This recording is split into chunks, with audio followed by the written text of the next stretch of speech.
Hello and welcome to episode 22 of my trip down memory lane, back to the Pacific Crest Trail and to my thru-hike from exactly 10 years ago. In the last episode we arrived at Cascade Locks, right at the Columbia River, which basically marks the border between Oregon and Washington. We then spent some time in Portland, went to a festival, but now we are back in Cascade Locks. There we first picked up a package with some German snacks that our parents had sent us, really nice. And we also met up again with the Holtshoes, whom we met on day 1 at Scout and Frodo's. And together we decided to finish the trail together. I still clearly remember this sign here. By then I was already in a state where I felt sad that it would be all over soon. Only Washington ahead of us, which wouldn't take long, maybe about 4 weeks. And then there was this sign saying, "Don't cry because it's over, smile because it happened." And I kind of adopted that as my motto for Washington.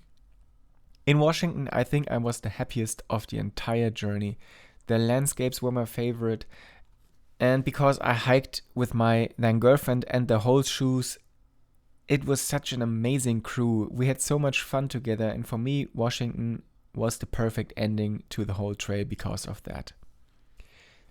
Still, I was really sad in the end, but before that, we now enter Washington, crossing the famous Bridge of the Gods, which wasn't exactly safe to walk, since, like most places in the US, there's no sidewalk.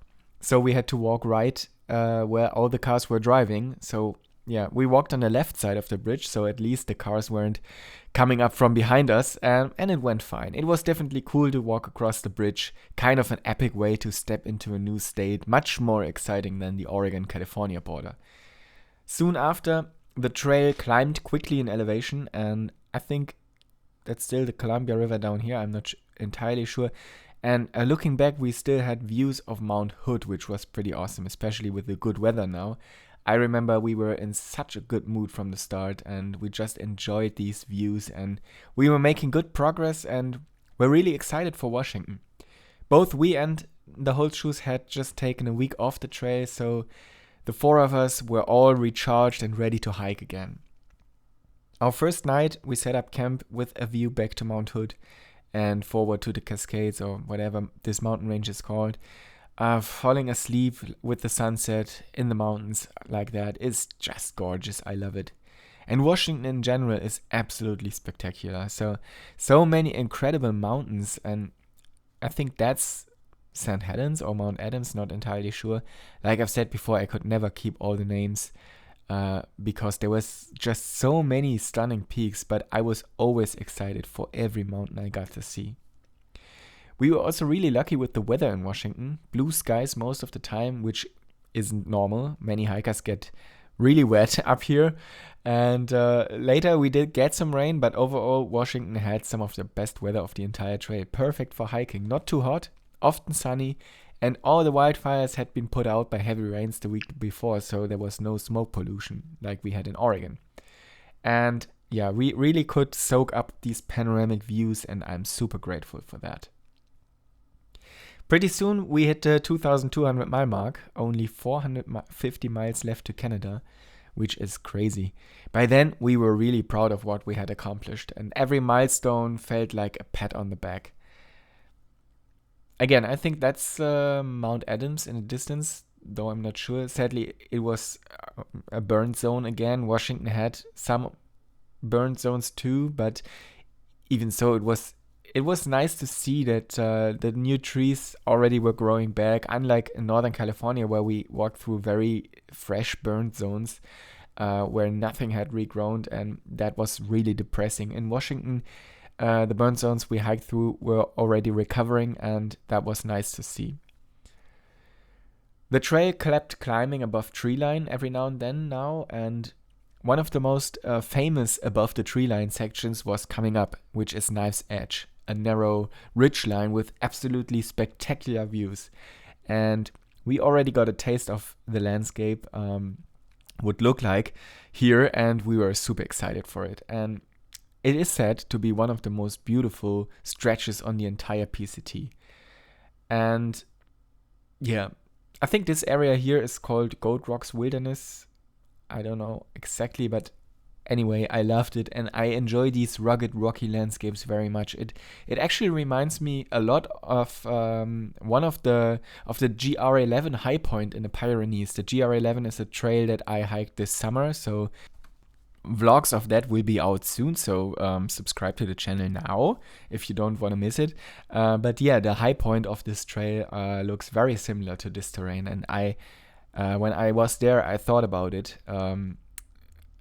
Not only because of the similarity in landscape, but also because of the weather, because it was extremely stormy up there.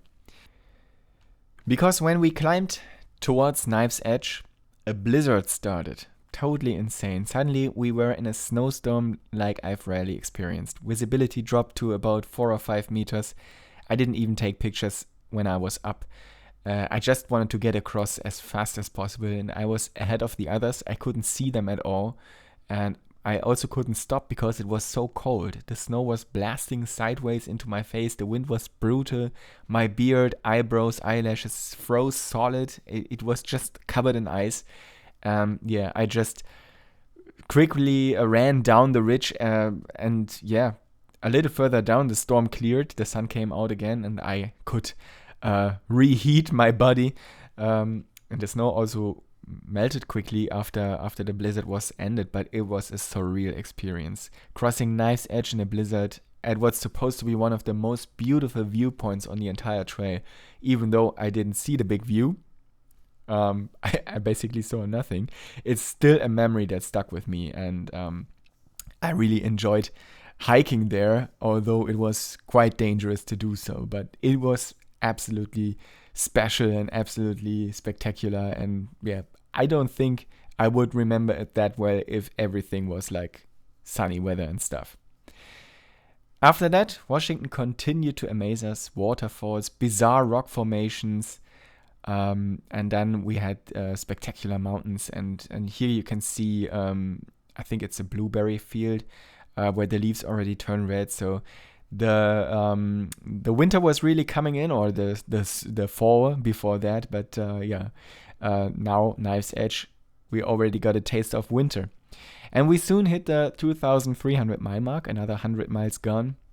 In Washington, hiking felt easier somehow. I don't know why. We started doing 24, 25 miles per day, which many other hikers already did for like months, but we were keeping it easy at 20 miles per day on the entire trail. But somehow in Washington, we did more. But maybe that was also because we felt the winter being closer now, and maybe that was a signal for us to rush a bit. Something else that showed us that the winter was coming was that the marmots were definitely fattening up. They got big fur, fluffy fur, and they were really busy gathering material for their nests and just eating. And you can see that they were really, really fat. So nature was clearly preparing for the winter, but still, the scenery was breathtaking, some of the most beautiful on the entire trail. I think in the next episode, I will share what I consider my absolute favorite day on the entire trail. And Washington just often left me speechless. It was almost an overload of beauty, new incredible views around every corner, and I really, really enjoyed hiking through Washington. Honestly, if you only have time to do one section of the trail, I'd say do Washington. Even the high Sierras cannot compete with Washington. But we then made it to this hut, and there was a logbook inside, and someone had written, if you're here past, and then there was a date, I don't remember, you won't make it to Canada. And we were already past that date. We just thought, well, let's see. But it was another clear signal, time to step it up if we wanted to reach Canada, and time to get moving. And but before that, we spent the night in the hut with about 10 hikers total, I think. There were some that we had been running into since early on, and that we met here again, which was really nice.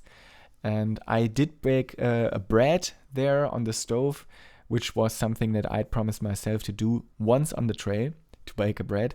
And we just sat in a circle, shared the bread with the fire going, and everything was very nice. It was very warm and cozy in the middle of nowhere in somewhat colder, rainy weather, which we had on that day.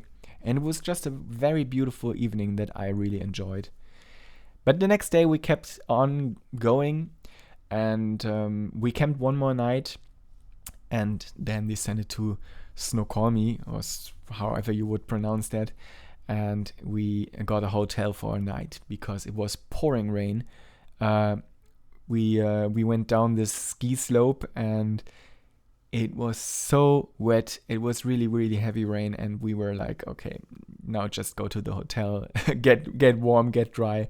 We grabbed some food at the gas station, relaxed in the sauna, and just had a proper rest day. Not a 0 day. It was just the rest of the day when we arrived. The next day, we hiked on, but we will get to that in the next episode. And until then, subscribe to the channel and like the video if you enjoyed it, and see you in the next episode. Ciao!